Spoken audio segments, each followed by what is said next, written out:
Jelang Pesta Demokrasi 2014, jumlah calon presiden mulai melirik siapa yang akan mendampinginya dalam pemilihan presiden nanti.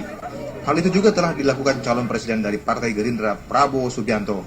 Saat berziarah ke makam proklamator kemerdekaan Indonesia Soekarno di Kelurahan Bondogerit, Kecamatan Sanan Wetan, Kota Blitar, Jawa Timur, Prabowo mengaku sudah melakukan komunikasi dengan beberapa partai besar untuk mencari calon wakil presiden, termasuk Gubernur DKI Jakarta Joko Widodo yang masuk daftar orang yang akan mendampinginya.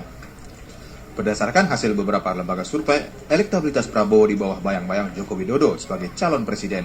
Karena itulah Partai Gerindra tertarik untuk mengusung Jokowi sebagai pendamping Prabowo dalam Pilpres 2014 mendatang. Ada wacana di pasangan dengan Pak Jokowi, Pak? Wacana sih mungkin aja. Mungkin aja, Pak ya? Segala kemungkinan ada, tapi saya pikir kita lihat perkembangan Tadi hasil. sudah ada komunikasi, Pak, dengan Pak Jokowi, Pak? Ada komunikasi dengan banyak tokoh. Dengan banyak tokoh, terutama dengan parpol, Pak? Iya, banyak. Terutama dengan parpol. Iya.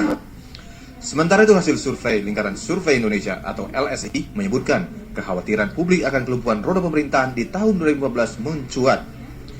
Seiring kesibukan partai politik menghadapi pesta demokrasi terbesar seperti pemilihan umum, mayoritas publik atau sekitar 60,88% menyatakan pemerintah tidak akan bisa bekerja dengan maksimal karena lebih mementingkan mengurus pemilu dibandingkan melayani rakyat.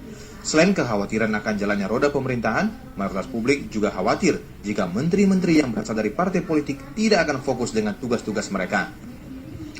Sebanyak 77,42% masyarakat khawatir jika sejumlah menteri di kabinet lebih mementingkan partai dan dirinya yang kembali maju sebagai calon anggota legislatif ataupun calon presiden. Kekhawatiran ini bisa dijadikan alarm dini bagi pemerintah untuk tetap fokus dan konsisten seperti tahun-tahun sebelumnya, tidak hanya tahun politik saja atau tidak tahun politik atau tidak tahun non politik yang menjadikan konsentrasi bekerja.